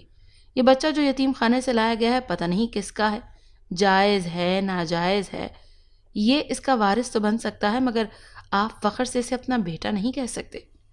وہ ٹھیک کہہ رہی تھی، اپنا خون اپنا ہی ہوتا ہے جو کہ اپنی عورت کے کوکھ سے جنم لیتا ہے، اسے سینے سے لگا کر جو مسرت حاصل ہوتی ہے وہ پرائی اولاد سے نہیں ملتی۔ اپنی اولاد کی خواہش ہمیشہ مجھے کھٹکتی رہتی تھی، اس کے باوجود میں اپنی نجمہ کا وجود مقام کسی دوسری عورت کو نہیں دینا چاہتا تھا۔ میں نے اسے کہا کہ انسان کے اس کے نصیب سے زیادہ نہیں ملتا، میرے نصیب میں نظام ہے، اسی لیے نظام مجھے قبول ہے، تو وہ جائز ہو یا ناجائز فرق نہیں پڑتا۔ اس کا مطلب ہے آپ جان بوجھ کر ایک ناجائز بچے کو سینے سے لگائے رکھیں گے؟ ہاں، یہی سمجھ لو، اور یہاں سے چلی جاؤ۔ میں نے اسے اس طرح ڈانٹ کر کہا کہ وہ غصے سے ہونٹ چبانے لگی اور اپنی توہین کا احساس ہو رہا تھا۔ وہ تنتناتی ہوئی کمرے سے جانے لگی۔ دروازے پر پہنچ کر وہ رکی اور پھر پلٹ کر بولی، جب ایک مر جائے گی تو تب دوسری شادی ضرور کریں گے، کوئی تمام عمر مرنے والوں کا سوگ نہیں منا سکتا۔ یہ کہتے ہوئے ایک جھٹکے سے دروازہ کھول کر چلی گئی۔ میں نجمہ کو اتنی شدت سے چاہتا تھا کہ اس کی موت کا تصور بھی میرے روح فرساں تھا۔ وہ حلیمہ یاد دلا گئی تھی کہ نجمہ مر بھی سکتی ہے، اور اس کے کہنے کا انداز ایسا تھا جیسے وہ بہت جلد مرنے والی ہے۔ اس کے دوسرے دن میں حویلی کے باغیچے میں گیا۔ نجمہ وہاں پر چیئر پر بیٹھی ہوئی تھی، اپنے چہرے کے ساتھ پنکھے پر کتنی خوبصورت تصویر ہے۔ میں نے دیکھا پنکھے پر عمر کی تصویریں تھیں۔ عمر قیام دونوں بازو پھیلائے کھڑا تھا، اس کے سامنے ایک حسینہ رقص کے انداز میں پشت کی جانب خم کھائے ہوئے تھی۔ اس کا ایک ہاتھ زمین پر تھا اور دوسرا خیال کی طرف اٹھا ہوا تھا، اور ایک ہاتھ کی ہتھیلی پر شراب کا جام رکھا ہوا تھا۔ اب دیکھیے اس تصویر میں کچھ تبدیلیاں آ جائیں گی، یہ کہہ کر اس نے پنکھے کو ذرا سا ہلایا۔ پنکھا دائیں سے بائیں گیا تو واقعی تصویر میں 2 خاص تبدیلیاں ہوئیں۔ عمر خیال کی جگہ کاٹ کا پتلا نظر آنے لگا اور حسینہ کی ہتھیلی پر جام شراب کی جگہ مردہ انسان کی کھوپڑی دکھائی دینے لگی۔ ہاں؟ راجہ صاحب نے ایک دم چونک کر فیاض کی طرف دیکھا۔ میں ہوش کی دنیا میں آ چکا تھا۔ فیاض صاحب، آپ تو بالکل تجریہ کی تصویر پیش کر رہے ہیں۔ میں راجہ صاحب کی آنکھوں میں حیرت اور بے یقینی کی کیفیت دیکھ رہا تھا۔ جی ہاں، ابھی میں کہہ چکا ہوں کہ زندگی کے چند واقعات کا میری زندگی سے گہرا تعلق ہے۔ اس وقت اس پنکھے میں انسانی کھوپڑی دیکھ کر جانے کیوں مجھے ایسا لگا جیسے میری نجمہ موت کے بالکل قریب ہے۔ میرے دماغ میں حمیدہ کی یہ بات گونجنے لگی، اگر ایک مر جائے گی تو دوسری شادی ضرور کرو گے۔ میں چند لمحات تک اس پنکھے کی تصویر کو دیکھتا رہا۔ تصویر بدل جانا کوئی عجیب بات نہیں تھی۔ 2 مختلف تصویروں کو ایک خاص پیمائش سے کاٹ کر شیشے کے ٹکڑوں یا پنکھ کے فولڈنگز پر اس طرح جوڑ دیا جاتا ہے کہ دیکھنے والا ذرا دائیں بائیں ہو کر دیکھے تو تصویر بدل جاتی ہے۔ یہ تصویریں اسی انداز سے تراش کر بازاروں میں فروخت کی جاتی ہیں۔ یہ سب باتیں سن کر راجہ صاحب اسبات میں سر ہلانے لگا۔ ہاں، اسی طرح یہ تصویریں بدل جاتی ہیں، ہمارا دشمن بھی کچھ اسی انداز سے روپ بدلتا ہے۔ فیاض نے کرسی پر پہلو بدلتے ہوئے کہا۔ میں نے وہ پنکھا نجمہ کے ہاتھ سے چھین لیا۔ میں نہیں چاہتا تھا کہ ایسی کوئی تصویر نجمہ کے قریب رہے جو موت کی یاد دلاتی ہو۔ میں نے اس سے پوچھا، یہ پنکھا تم نے کہاں سے خریدا؟ میں نے نہیں خریدا، نجمہ نے جواب دیا۔ حمیدہ کہیں سے لائی ہے، کہنے لگی بیگم صاحبہ پسند ہے تو اسے رکھ لیجئے۔ نجمہ، میں نے حیران ہو کر تمہیں یہ پنکھا کیسے پسند آ گیا؟ یہ مردہ کھوپڑی تمہیں اچھی لگتی ہے؟ میں نے غصے سے پوچھا۔ توبہ توبہ، مجھے تو یہ کھوپڑی دیکھ کر ہی دہشت ہوتی ہے، میں تو صرف عمر خیال والی تصویر دیکھتی ہوں، پنکھے کو بائیں طرف اچھالتے ہوئے وقت نظریں جما لیتی ہوں، اسی لیے کھوپڑی نظر نہیں آتی۔ اس نے وضاحت کی۔ نظر نہ آنے سے کیا ہوتا ہے؟ کھوپڑی تو اپنی جگہ موجود رہتی ہے نا۔ دیکھو نجمہ، تم اچھی طرح جانتی ہو کہ ہمارے خاندان میں تمہارے کتنے دشمن ہیں۔ وہ چاہتے ہیں کہ خدا نخواستہ تمہاری آنکھیں ہمیشہ کے لیے بند ہو جائیں تو میں خاندان میں کسی لڑکی کو بیاہ لوں۔ اسی لیے تم پر جادو ٹونے اور عمل وغیرہ کروا سکتے ہیں۔ ہمیں ایسی نظروں سے محتاط رہنا چاہیے۔ پتہ نہیں میرے اندر کیوں حمیدہ کی باتیں سن کر ایک انجانا سا خوف بیٹھ گیا تھا۔ میری باتیں سن کر وہ خوفزدہ سی ہو گئی۔ میں دانستہ اسے یہ نہیں بتایا تھا کہ حمیدہ میرے بیٹے کی ماں بننا چاہتی ہے۔ ویسے ہی میں نے سوچ لیا تھا کہ جلدی حمیدہ کی یہاں سے چھٹی کروا دوں گا۔ میں نے اس وقت ماچس نکالی اور ایک تیلی نکال کر اس پنکھے کو آگ لگا دی۔ پنکھے سے شعلے بلند ہونے لگے۔ شعلے کے افق پر میں نے دور کھڑی حمیدہ کو دیکھا۔ وہ برآمدے میں تھی اور گھور گھور کر مجھے دیکھ رہی تھی۔ پنکھے سے پلٹی ہوئی آگ میں میری انگلیاں تک پہنچنے لگی۔ میں نے اسے پرے پھینک دیا۔ وہ غصے سے تنتناتی ہوئی برآمدے سے نکلی اور پھر تیزی سے چلتی ہوئی حویلی کے احاطے سے باہر چلی گئی۔ اس کے بعد وہ ملازمہ کی حیثیت سے نہیں آئی۔ اس کے دوسرے یا تیسرے روز نجمہ کو بخار چڑھا۔ وہ بستر پر کروٹیں بدلنے لگی۔ کہتی تھی کہ اس کے جسم پر سوئیاں چبھ رہی ہیں۔ میں نے کئی حکیموں اور ڈاکٹروں سے اس کا علاج کروایا، دور دراز سے اس کا بخار توڑ اتروایا، لیکن جسم میں سوئیاں چبھنے کی شکایت بدستور جاری رہی۔ روز بروز اس کی تکلیف اور بے چینی بڑھتی گئی۔ میں نے جھاڑ پھونک، تعویذ، گھنٹوں کا بھی سہارا لیا۔ اس سے نجمہ کو وقتی طور پر تو سکون مل جاتا تھا، لیکن پھر وہی نادیدہ سوئیاں اس طرح چبھنے لگتیں جیسے زہریلی چیونٹیاں اسے کاٹ رہی ہوں۔ اب میں تفصیل کیا بیان کروں؟ میں اپنی رفیق حیات کو موت کے منہ سے نہ بچا سکا۔ وہ مجھے ہمیشہ کے لیے چھوڑ کر اس دنیا سے رخصت ہو گئی۔ چند روز تک میں اس کی موت کا سوگ مناتا رہا۔ اس کے بعد میں نے محسوس کیا کہ میں رہ رہ کر حمیدہ کے متعلق سوچنے لگا ہوں۔ میں اس پر تھوکنا بھی پسند نہیں کرتا تھا، لیکن نہ جانے کیسے وہ میری مرضی کے بغیر میرے خیالوں میں چلی آتی تھی۔ مجھے یہ گوارا نہیں تھا کہ میں اتنی جلدی نجمہ کو بھول کر کسی دوسری عورت کے تصور میں کھو جاؤں۔ میں چلی آتی تھی، مجھے یہ گوارا نہیں تھا۔ لیکن یہ بڑی حیرانگی کی بات تھی کہ مجھے اپنی سوچوں پر قابو نہیں تھا۔ میں دل ہی دل میں بھلا کر جتنا اسے گالیاں دیتا تھا، اتنی ہی بے شرمی سے وہ میرے تصور میں چلی آتی تھی۔ آخر میں نے سوچا تھا کہ مجھے ٹھنڈے دماغ سے کام لینا چاہیے۔ اگر وہ تصور میں آتی ہے تو آتی رہے، میرا کیا جاتا ہے۔ البتہ میرے سامنے آئے گی تو جوتے مار کر بھگا دوں گا۔ میں ذرا نرم پڑ گیا تو وہ اور بے باک اور بے شرم ہو گئی۔ اب میرے خیالوں میں آ کر راتوں کو نیندیں حرام کر دینے والی کتاب پیش کرنے سے پہلے اس کی چند سنسنی خیز جھلکیاں پیش کرنے لگی۔ میرا خیال ہے آدمی اخلاقی پابندیوں میں رہ کر خواہ کتنا ہی شریف بن جائے، لیکن وہ کبھی دماغ کی اسکرین پر خیالوں کی فلمیں ضرور دیکھتا ہے۔ ایک رات خواب میں نے اسے دیکھا۔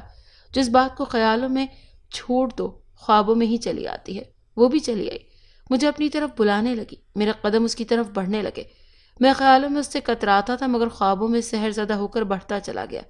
سچ پوچھئے تو وہ حمیدہ کا مکمل چہرہ نہیں تھا۔ رہ رہ کر اس پر نجمہ کا چہرہ نمایاں ہو جاتا تھا۔ پنکھے کی طرح زاویے بدلتی ہی تصویر ہل جاتی تھی، کبھی حمیدہ کبھی نجمہ۔ اس طرح جب وہ ایک بار نجمہ نظر آتی تو میں لپک کر اسے بازوں میں بھر لیتا، پھر اس کے چہرے کی طرف نہیں دیکھتا۔ مجھے ڈر تھا کہ کہیں نجمہ تبدیل ہو کر حمیدہ نہ بن جائے۔ ایسے وقت یوں بھی چہرہ کون دیکھتا ہے؟ جذبات کی ہزاروں آنکھوں کے سامنے بدن کے لاکھوں نظارے انگڑائیاں لیتے ہیں، چہرہ دیکھنے کی فرصت ہی کہاں ملتی ہے؟ وہ نجمہ تھی یا حمیدہ، وہ کوئی بھی تھی، میں اس کے وجود میں ڈوب گیا تھا۔ پھر فوراً ہی میری آنکھ کھل گئی۔ میں ہڑبڑا کر اٹھ بیٹھا اور پریشان ہو کر چاروں طرف دیکھنے لگا۔ میرے بستر پر وہ نہیں تھی، میرے کمرے میں بھی نہیں تھی۔ کھڑکیاں اور دروازے اندر سے بند تھے۔ وہ میری خواب گاہ میں نہ آ سکی تھی، نہ میں اس کے پاس گیا۔ وہ محض ایک خواب تھا، لیکن ایک خواب کو میں نے دوسری رات بھی دیکھا، تیسری رات بھی۔ مسلسل پریشانی کا شکار رہا اور وقت گزرتا گیا۔ تقریباً 2 ماہ بعد وہ ایک صبح سویرے میرے پاس آئی اور آتے ہی فخر سے بولی، میں تمہارے بچے کی ماں بننے والی ہوں۔ میں اس خبر اور الزام تراشی کو سن کر حیران رہ گیا اور میرا سر چکرانے لگا۔ میں اسے گالیاں دینے لگا، لیکن اس نے ہر رات کی تفصیلی واقعات بتائے جو میں نے خواب میں دیکھے تھے۔ وہ حقیقت بیان کر رہی تھی۔ جیسے میں خواب سمجھ رہا تھا، دراصل وہ حقیقت تھی۔ یہ سب سن کر میں پریشان ہو گیا۔ بھلا ایسے کیسے ہو سکتا ہے؟ یہ کیسی عجیب اور انہونی بات تھی کہ خواب اور حقیقت کے ملاپ سے وہ میرے بچے کی ماں بننے والی تھی۔ کیا ایسا ہو سکتا ہے؟ کبھی نہیں ہو سکتا۔ ایسا ناممکن تھا۔ وہ میری آڑ لے کر اپنا گناہ چھپانا چاہتی تھی۔ اس طرح اسے فائدہ حاصل ہوتا۔ وہ اپنے بچے کو میری جائیداد کا وارث بنا سکتی تھی، مگر میں احمق نہیں تھا۔ لیکن وہ مجھے فریب نہ دے سکی۔ میں نے ملازموں کو بلوا کر اسے دھکے دے کر گھر سے باہر نکلوا دیا۔ اس رات میں نے پھر اسے نیند کی حالت میں دیکھا۔ اب میں اسے خواب نہیں کہتا، کیونکہ میرا خیال ہے کہ شاید میں کسی عمل کے زیر اثر نیند میں چلا جاتا ہوں۔ اپنے بستر سے اٹھ کر خود ہی اپنے خوابگاہ کا دروازہ کھولتا ہوں اور باہر جا کر کہیں کسی جگہ حمیدہ سے ملتا تھا۔ پتہ نہیں وہ کون سی جگہ ہوتی تھی، وہاں سے پھر واپس آ کر خوابگاہ کا دروازہ اندر سے بند کرتا تھا اور بستر پر سو جاتا تھا، اور پھر اچانک نیند کی حالت میں چونک کر جاگ جاتا۔ اس وقت مجھے کچھ دیر کی باتوں کو اب معلوم ہوتی ہیں۔ بہرحال میں نے حمیدہ کو ایک بار پھر نیند کی حالت میں دیکھا۔ وہ مجھ سے کہہ رہی تھی کہ تم احمق ہو، اپنے بچے کو ناجائز کہتے ہو، یتیم خانے سے لانے ہوئے والے بچے کو جائز اور اپنا بیٹا تصور کرتے ہو، مگر یاد رکھو تمہارا بیٹا صرف یہی ہے جو میری کوکھ سے جنم لینے والا ہے، یہی تمہاری دولت اور جائیداد کا حقدار ہے۔ اگر کسی دوسرے نے حق جتایا تو میں اسے زندہ نہیں چھوڑوں گی۔ میں نے اسے جواباً کیا کہا یہ مجھے یاد نہیں، شاید میں کچھ نہ کہہ سکا۔ اس کے بعد 2 برس گزر گئے، وہ خوابوں اور خیالوں میں نہیں آئی۔ تیسرے دن ایک بچے کو لے کر حویلی میں آ گئی۔ اس کے دعوے کے مطابق وہ بچہ میرا تھا۔ اس بار میں نے ملازموں کو بلانے کے بجائے خود ہی پکڑ کر اچھی طرح پیٹا، پھر بالوں سے پکڑ کر اسے کھینچتا ہوا حویلی سے باہر لے گیا۔ وہ چیختی رہی، چلاتی رہی، پھر اس نے چلاتے ہوئے کہا، میں عورت ہوں، کمزور ہوں، تم سے ہاتھا پائی نہیں کر سکتی، مگر یہ بچہ جوان ہو کر میری توہین کا بدلہ لے گا اور اپنا حق تم سے زبردستی چھین لے گا۔ تم اس کی حق تلفی کرنا چاہو گے تو یہ تمہیں زندہ نہیں چھوڑے گا، سمجھے تم؟ یہ کہہ کر اس نے اپنے بچے کا بایاں ہاتھ تھام کر اسے میری انگلی کے سامنے کرتے ہوئے کہا، اس ہاتھ کو اچھی طرح پہچان لو، ایک دن یہی تمہاری گردن تک پہنچیں گے۔ میں نے اس بچے کے دائیں ہاتھ کو دیکھا۔ اس بچے کے دائیں اور بائیں ہاتھ میں 6 انگلیاں تھیں، 6 انگلیاں راجہ شہاب جو خاموشی سے فیاض خان کی کہانی سن رہا تھا۔ 6 انگلیاں سن کر چونک پڑا، حیرانگی سے فیاض خان کی طرف دیکھنے لگا، پھر کمبل کے اندر سے اپنے بائیں ہاتھ کو چھپانے لگا۔ اس کا بائیں ہاتھ کو شروع سے ہی کمبل کے اندر تھامے ہوئے تھا۔ اس کے اس ہاتھ میں 6 انگلیاں تھیں، ہاں 6 انگلیاں۔ فیاض خان کی تشریح کے بعد لوگوں کی 6 انگلیاں ہوتی ہیں، 4 انگلیاں تو عام لوگوں کی طرح ہوتی ہیں، 5واں جو انگوٹھا ہوتا ہے اور اس انگوٹھے کے اوپر ایک اور چھوٹا انگوٹھا نکل آتا ہے، شاید آپ نے بھی کبھی دیکھا ہو۔ آخر میں اس نے شہاب کو مخاطب کیا، راجہ شہاب کیا کہتا؟ خود اس کے بائیں ہاتھ میں 6 انگلیاں تھیں، یعنی ایک انگوٹھے پر دوسرا انگوٹھا جڑا ہوا تھا۔ اسے پریشان ہو کر سوچا کہ اگر فیاض کو پتہ چلا کہ اس کے سامنے بیٹھے ہوئے شخص کے بائیں ہاتھ میں 6 انگلیاں ہیں تو بلا شبہ وہ اسے اپنا دشمن سمجھے گا، لہٰذا اس نے اپنا ہاتھ کمبل میں چھپا لیا۔ جی ہاں، میں نے دیکھا ہے بعض لوگوں کی 6 انگلیاں ہوتی ہیں۔ کیا آپ اپنے دشمن کو اس طرح ڈبل انگوٹھے سے پہچانتے ہیں؟ جی ہاں، آپ کی طرح میں نے بھی اپنے دشمن کا چہرہ واضح طور پر نہیں دیکھا۔ اس کی 6 انگلیاں دیکھ کر کہہ سکتا ہوں کہ وہ بچہ جوان ہو چکا ہے اور اپنی ماں کی ہدایات کے مطابق مجھ سے انتقام لے رہا تھا۔ میں اتنا کمزور نہیں ہوں، اگرچہ ہوں تو ایک ہی بار میں اسے ٹھنڈا کر دوں، کیونکہ میری جیب میں ہمیشہ… فیاض کہتے کہتے رک گیا۔ اسے یاد آیا کہ اسے یہ نہیں کہنا چاہیے تھا کہ اس کے دونوں جیبوں میں 2 چاقو ہوتے ہیں، وہ بیک وقت دونوں ہاتھوں سے ایک ہی ٹارگٹ پر خنجر پھینک سکتا ہے۔ یہ سن کر اس نے اپنے سامنے بیٹھے ہوئے شخص کو بلا شبہ اپنا دشمن سمجھ لینا تھا، اور وہ تو اتنا خوفزدہ ہے کہ چاقو دیکھتے ہی دہشت سے اس کا دم نکل سکتا تھا۔ کتنی عجیب بات ہے، دونوں ہی ایک دوسرے سے خوفزدہ بھی تھے اور انجان بھی تھے، لہٰذا فیاض خان نے فوراً ہی بات بدلتے ہوئے کہا، میرے کہنے کا مطلب ہے کہ میری جیب میں کوئی ہتھیار نہیں ہوتا، پھر بھی میں ایک بہترین باکسر ہوں، گھوسے مار مار کر اس کا بھرتا بنا سکتا ہوں، لیکن آپ کی طرح میں بھی اپنے دشمن کے سامنے سحر زدہ سا ہو جاتا ہوں۔ اسے مارنا کیا، اس کا حملہ روکنے کے لیے بھی اپنے ہاتھوں کو جنبش نہیں دے سکتا۔ اس کا بایاں ہاتھ میری طرف بڑھتا ہے، میں گمسم سا کھڑا رہتا ہوں، وہ میری گردن دبوچ لیتا ہے۔ اف، میں بتا نہیں سکتا کہ اس کی 6 انگلیوں میں کتنی طاقت ہے۔ مجھے یوں لگتا ہے کہ میری گردن کسی آہنی شکنجے میں پھنس گئی ہے، میرا دم گھٹنے لگا ہے، لیکن پھر وہ مجھے چھوڑ دیتا ہے، مجھے جان سے نہیں مارتا۔ میں ابھی کہہ چکا ہوں کہ آپ اور میرے حالات ایک جیسے ہیں۔ میرے دشمن نے بھی مجھ سے یہی کہا تھا کہ نوچندی جمعرات میری زندگی کی آخری رات ہوگی۔ راجہ شہاب کچھ دہشت سے اور کچھ حیرت سے منہ کھولے فیاض کو دیکھ رہا تھا۔ فیاض بھی چپ ہو کر اس کا منہ تک رہا تھا۔ وہ رات دونوں کی زندگی کی آخری رات تھی۔ وہ دونوں زندگی کے آخری اسٹیشن پر آ پہنچے تھے۔ ویٹنگ روم اندر سے دونوں ایک دوسرے کے دشمن بھی نہیں تھے، بلکہ ایک دوسرے کی دوستی کے سہارے موت کا وقت ٹال رہے تھے۔ فیاض خان کو دونوں جیبوں میں 2 چاقو تھے اور راجہ شہاب کے بائیں ہاتھ میں 6 انگلیاں تھیں۔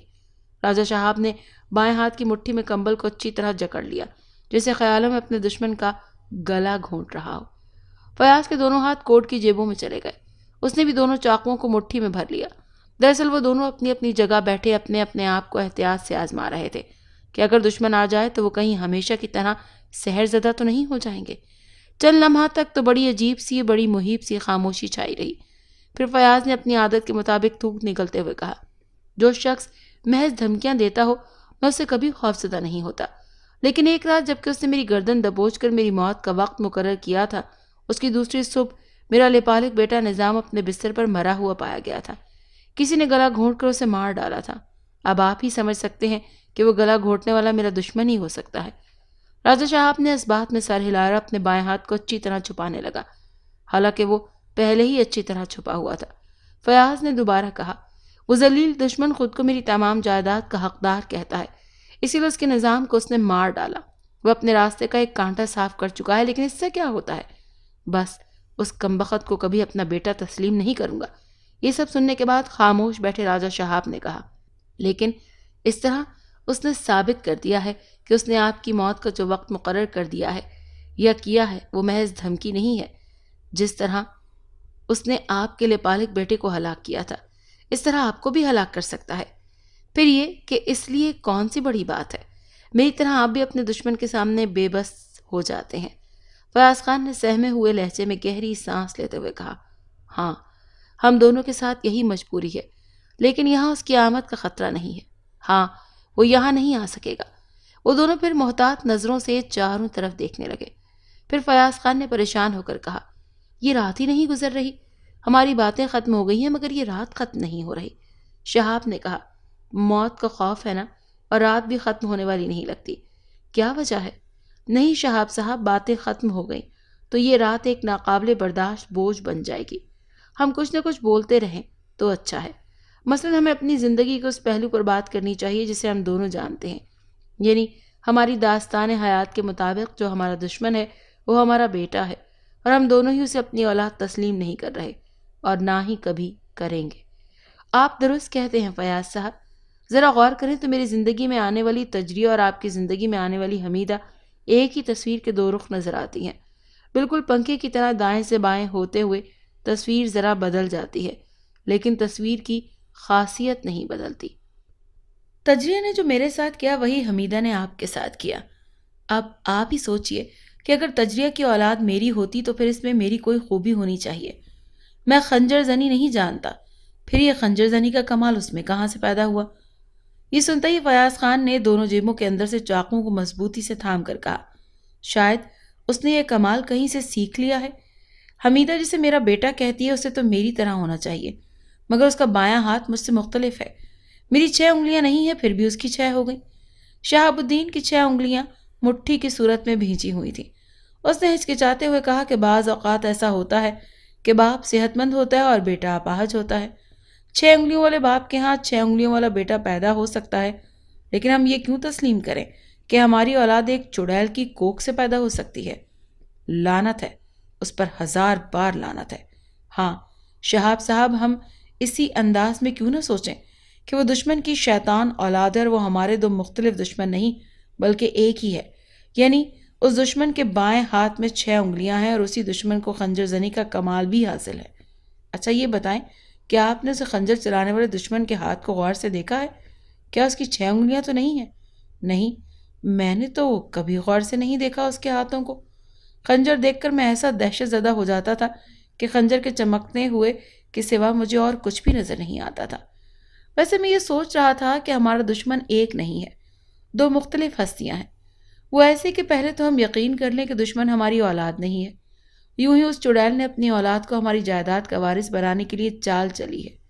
ہاں یہ بات تو ٹھیک ہے، میں آپ کی بات سے متفق ہوں، راجہ نے کہا، اور پھر مزید کہا کہ اب آپ یہ سوچئے کہ وہ چڑیل اپنے کالے علم سے ہمیں سحر زدہ کرتی رہی۔ اب آپ نے یہ خود کہا کہ آپ نیند کی حالت میں خوابگاہ سے نکل کر اس کے پاس پہنچے تھے۔ میں بھی یہی سمجھتا ہوں کہ میں سحر زدہ ہو کر قبرستان کے پیچھے جایا کرتا تھا۔ دیکھنے میں بڑی اہم بات کہہ رہا ہوں، آپ توجہ سے سنیں۔ وہ سحر دوا ایسے آدمیوں کو سحر زدہ کرتی ہے جن میں ایک خنجر زنی کا ماہر ہے اور دوسرا گلا گھونٹ کر ہلاک کرنے کی صلاحیت جانتا ہے، وہ جس کی 6 انگلیاں ہیں۔ اب تک یہ ہوتا آیا ہے کہ خنجر زنی سحر زدہ ہو کر میرے پاس پہنچ جاتا ہے اور مجھ پر نشانے بازی کی دھاک بٹھاتا ہے، اور 6 انگلیوں والا سحر زدہ ہو کر آپ کے پاس پہنچ جاتا ہے اور اپنے بائیں ہاتھ کے آہنی شکنجے سے دہشت زدہ کرتا ہے۔ فیاض خان نے کرسی پر بے چینی سے پہلو بدلتے ہوئے کہا، آپ یہ کہنا کیا چاہتے ہیں کہ ہمارے دشمن 2 الگ الگ ہیں؟ اور وہ آگے نہ کہہ سکا، اس کی آواز حلق میں ہی دب کر رہ گئی۔ اسی وقت بڑی تیزی سے یہ خیال اس کے دماغ میں آیا کہ میں ایک سچا نشانے باز ہوں۔ کیا میں سحر زدہ ہو کر کسی انجانے شخص کو نشانہ بنانے جاتا ہوں؟ کیا میں اپنے مقررہ نشانے کے مقابل آ پہنچا ہوں؟ اسی وقت شہاب الدین نے بھی پھر یہی سوچا کہ میرے بائیں ہاتھ میں 6 انگلیاں اور میرے بائیں ہاتھ میں واقعی آہنی شکنجے کی سی قوت ہے۔ کیا میں سحر زدہ ہو کر کسی انجانے شخص کا گلا گھونٹنے پر مجبور ہو جاتا ہوں؟ کیا یہ وہی انجانا شخص تو نہیں ہے جو میرے سامنے بیٹھا ہوا ہے؟ وہ دونوں ایک دم سے ساکت ہو گئے تھے اور بڑی تیزی سے سوچتے جا رہے تھے۔ فیاض نے پھر اسی انداز میں سوچا، میں واقعی سحر زدہ ہو جاتا ہوں۔ شاید وہ چڑیل مجھے اس شہاب الدین کے پاس بھیجتی ہے تاکہ میں اسے اپنے نشانہ بازی سے دہشت زدہ کروں، اور شاید میں نے ہی سحر زدہ ہو کر اسے کہا ہے کہ نوچندی جمعرات اس کی زندگی کی آخری رات ہے۔ اگر ایسا ہی ہے تو میری موت کا وقت مقرر کرنے والے شخص کون ہے؟ شہاب الدین نے بھی پھر اسی انداز میں سوچا کہ کیا میں اس چڑیل کے کالے علم کے اثر سے فیاض کا گلا گھونٹنے جاتا ہوں؟ کیا میں ہی سحر زدہ ہو کر اس کی موت کے لیے آج رات مقرر کی چکی ہے؟ نہیں، یہ نہیں ہو سکتا۔ میں یہ کیسی بیتوکی باتیں سوچ رہا ہوں؟ فیاض میرا دشمن نہیں ہے، میں اس کا گلا گھونٹنے سے متعلق سوچ بھی نہیں سکتا۔ فیاض خان نے بھی دل ہی دل میں یہی کہا، شہاب الدین میرا دشمن نہیں ہے، مجھے فضول باتیں نہیں سوچنی چاہیے۔ میں نے صرف اپنے دشمن کا مقابلہ کرنے کے لیے یہ 2 چاقو رکھے ہیں، اگر وہ مقابلے پر آئے گا تو میں اس سے نمٹ لوں گا۔ کیا میں خوفزدہ ہوں؟ نہیں، میں خوفزدہ نہیں ہوں۔ اتنے میں لالٹین کی روشنی اپنے آپ ہی مدھم پڑنے لگی۔ شہاب الدین نے کہا، یہ لالٹین بجھنے والی ہے، شاید تیل ختم ہو گیا ہے۔ اب کیا ہوگا؟ ابھی تو نہ جانے کتنی رات باقی ہے۔ شہاب الدین نے کمبل کے اندر سے ہاتھ اٹھا کر لالٹین کو اٹھایا اور اسے اپنے کان کے پاس ذرا لا کر ہلاتے ہوئے بولا، ہاں سچ مچ تیل شاید ختم ہو گیا ہے اس میں۔ لالٹین کو میز پر رکھ کر اس کی لو بڑھا دی۔ تھوڑی دیر کے لیے روشنی بڑھ گئی۔ تیز روشنی میں میز پر پڑی ہوئی ہڈیوں کا ڈھیر اور زیادہ واضح ہو گیا تھا۔ چھت پر جہاں کھپرپل اپنی جگہ سے ہٹ گیا تھا وہاں سے چمکتی ہوئی 2 آنکھیں جھانک رہی تھیں۔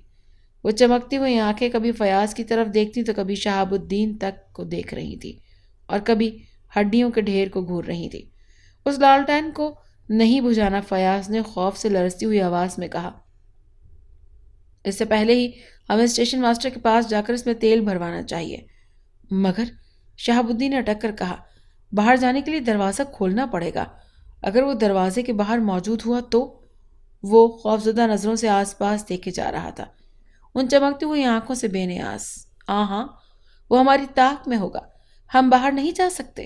شہاب الدین نے مشورہ دیا، ہم یہاں سے چیخ کر اسٹیشن ماسٹر یا دفاتر مین کو بلا سکتے ہیں، جب وہ دروازے میں آئے گا تو ہم دروازہ کھول دیں گے۔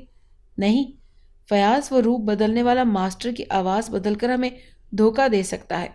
نہیں، ہم پھر آواز کے فریب میں نہیں آئیں گے، یہ دروازہ صبح سے پہلے نہیں کھولیں گے۔ لالٹین کی لو پھر سے کم ہونے لگی۔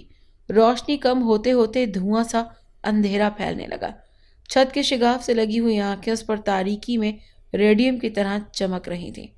ہڈیاں اور ان کی اوپر رکھی ہوئی مزید ہڈیاں، ان کا ڈھیر جو بنا ہوا تھا وہ بڑھتا جا رہا تھا۔ لالٹین کی لو بجھتی جا رہی تھی۔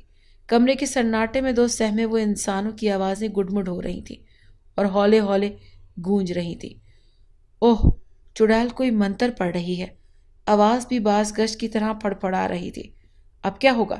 یہ بڑھتا ہوا اندھیرا، باز گشت آواز، تھر تھراہٹ، اندھیرا اور ڈوبی ہوئی لو، آواز کی تھر تھراہٹ اور دروازہ بند، فرار کا راستہ مسدود۔ وہ آخری اسٹیشن تک پہنچ گئے تھے۔ زندگی کی گاڑی سے اسٹیشن سے آگے کبھی نہیں جاتی۔ ایک دم گھبراہٹ سی ہوئی۔ چھت کی کھپر زور زور سے بجی اور لالٹین کی روشنی بجھنے سے پہلے تیزی سے بھڑکنے لگی۔ مرنے سے پہلے زندگی تو تڑپتی ہے، بجھنے سے پہلے روشنی بھڑکتی ہے۔ ایک گونجدار آواز کے ساتھ 2 کھپر فرش پر آ کر گرے اور ایک سیاہ سا وجود چھت کی بلندیوں سے چھلانگ لگا کر دھم سے میز پر آ گرا۔ ان دونوں کے حلق سے فلک شگاف چیخیں نکلیں۔ دونوں کرسیوں پر سے اچھل کر کھڑے ہوئے۔ ایک کے ہاتھ کوٹ کی جیب سے نکلے اور کھٹاکے کی آواز کے ساتھ چاقوؤں کے پل باہر آ گئے۔ دوسرے کے شانوں سے کمبل ایک طرف گرا اور دونوں ہاتھ اپنے بچاؤ کے لیے فضا میں بلند ہو گئے۔ لالٹین کی لو رہ رہ کر بھڑک رہی تھی۔ دونوں چاقوؤں کے پھل جگمگا رہے تھے اور بائیں ہاتھ کی 6 انگلیاں تھر تھرا رہی تھیں۔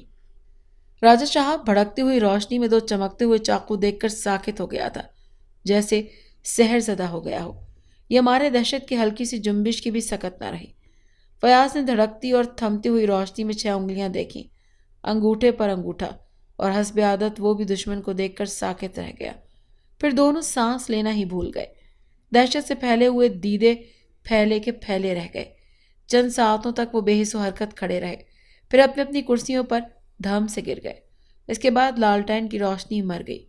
ویٹنگ روم میں گہری تاریکی چھا گئی۔ اس خاموش اور تاریکی میں کڑکڑ کی آواز آ رہی تھی، جیسے کوئی ہڈیاں چبا رہا ہو۔ چند لمحوں بعد دروازہ کھلنے کی آوازیں آئیں۔ دونوں کی آخری چیخیں سن کر دفاتر مین اور ڈرائیور ماسٹر تینوں پہنچ گئے اور دروازے پر دھم سے ہاتھ مارا۔ تھوڑی دیر کے بعد اندر کی خاموشی انہیں بتا چکی تھی کہ کچھ گڑبڑ ضرور ہے۔ وہ تینوں دھکے مار مار کر دروازہ توڑنے لگے۔ دروازہ مضبوط تھا، ٹوٹ نہیں سکتا تھا، البتہ چٹخنی جھٹکے سے نیچے گری اور دروازے کے دونوں پٹ جھٹکے سے کھل گئے۔ ماسٹر کے ہاتھ میں لالٹین روشن تھی اور وہ دونوں اپنی اپنی کرسیوں پر اپنی زندگی کا سفر ختم کر چکے تھے۔ میز پر ایک بجھا ہوا اسٹو اور لالٹین رکھی ہوئی تھی۔ ہڈیوں کے پاس ایک سیاہ رنگ کا بلہ آخری ہڈی چبانے میں مصروف تھا۔ چاقوں کے چمکتے ہوئے پھل کی طرح اس بلے کی آنکھیں چمک رہی تھیں۔ اس کے اگلے بائیں پنجے کے ایک ناخن پر دوسرا ناخن یوں چڑھا ہوا تھا جیسے انگوٹھے پر انگوٹھا ہو۔ اگر آپ کو یہ کہانی اچھی لگی ہے تو اسے لائک کیجیے اور ہمارے چینل کہانی محل کو سبسکرائب کیجیے۔ اور ہاں، اگر آپ کے کسی دوست، رشتہ دار یا بہن کے ساتھ خدا نخواستہ اس طرح کا کوئی بھی واقعہ پیش آیا ہے تو ہمیں کامنٹ سیکشن میں اس کے بارے میں ضرور بتائیے۔